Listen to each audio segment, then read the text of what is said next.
It's a special day, June 12th. We're only a couple days away from pollination on the Maverick plant. So I combed my hair because it's going to be pollination time. I always comb my hair for pollination time.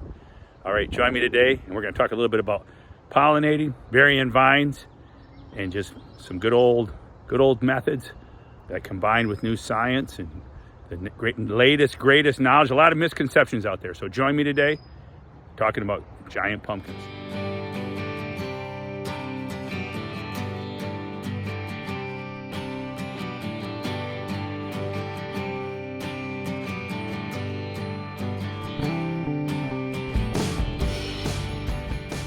Right, talking about burying vines, vine burying. Okay, very misunderstood.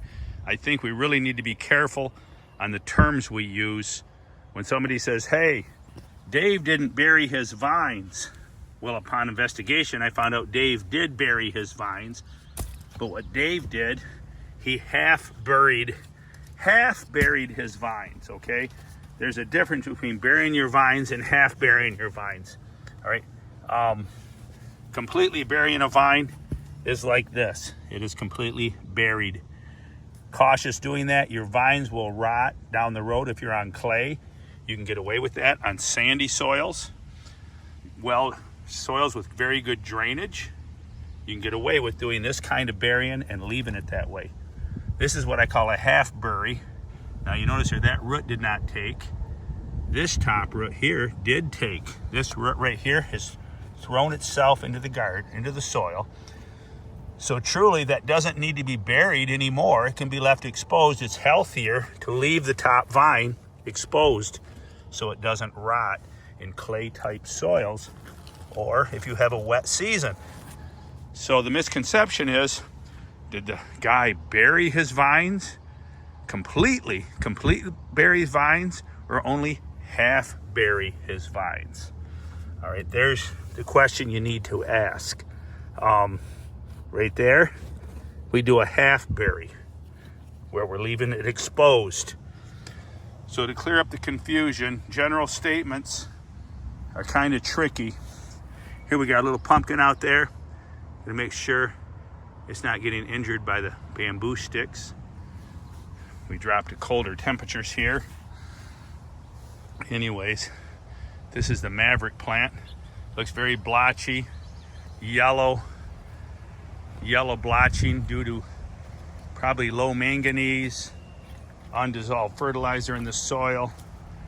All right, here is the pumpkin. It should open in a couple days. I don't want that stick on it, leaving a mark on it, but I'm trying to keep the leaves from misshaping the pumpkin, so I'm going to kind of direct the stems and vines away from it as to not disform it at a young, tender age. All right, something to do, be careful. Don't touch the pumpkin with your fingers. You'll scratch the skin. No sun today to worry about, so I don't need to put my screen over the fruit. I'll shade it on a hot day. I have talked to some other people. This Maverick plant is seems to be heat sensitive. Danny Fleeser said he got some leaf scorch. The other day we were just 84 degrees, and I noticed some leaf scorch at 84 degrees. All right. Now, where'd it go out here? I seen some just the other day. Now it appears to be gone. No, here it is, right here. This is leaf scorch. We hit 84 degrees. Of course, my nitrogen, here's some more leaf scorch. My nitrogen's 21,000, and it should be 7,000 is ideal. So I'm triple jacked on nitrogen. But what I'm gonna do today is, it's cool, gonna be cloudy for a couple of days.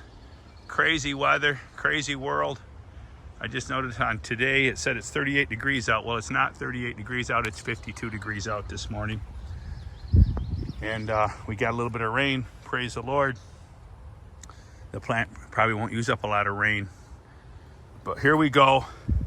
I'm gonna bury these vines today. I'm gonna come out here and throw a little dirt over just the node. I got these kind of heavy buried. I'm gonna uncover these. I don't want them heavy buried.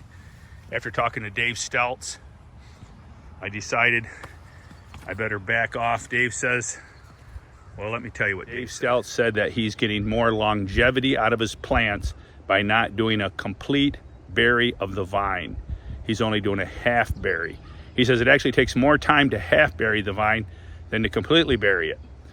So, but the plants, he's been doing this for 2 or 3 years, the plants are getting more longevity out of the leaf and vine. He's not getting vine rot. So when people tell you, I remember back about 5, 6, 7 years ago, people were like, oh yeah, completely bury the vines, man. And you look at somebody's patch and it looks like they're growing rhubarb. You can't even see a vine anywhere. It looks like a bunch of rhubarb sticking out of the ground. Well, beware. If you do that, you better be on sand, or you better be on some really good drainage. Just beware. That's not a good way to go. I don't really believe you need the top root. I only believe you need the bottom root. That root will shoot 16 inches of the soil. It'll be 8 inches across, 9, 10 inches across, shaped like a Christmas tree, the root system on that. And if that doesn't take in enough nutrients with every leaf on the plant, I don't know why you need another one. So anyways, you all got your own ways, your own methods, but we need to clear up the confusion. In the future, I think we should say, do you completely bury your vines? Do you half bury your vines? Or do you do nothing at all? All right, there's 3 choices there. All right, thanks for joining me. I'm getting long-winded. We'll keep them growing. We got a pollination video coming up pretty soon. Jack's out of school now, so more videos to come. I just wanted to clear this up. It's been on my heart, on my mind, and clearing up the confusion for a lot of people. Don't forget, comb your hair. It's pollination time.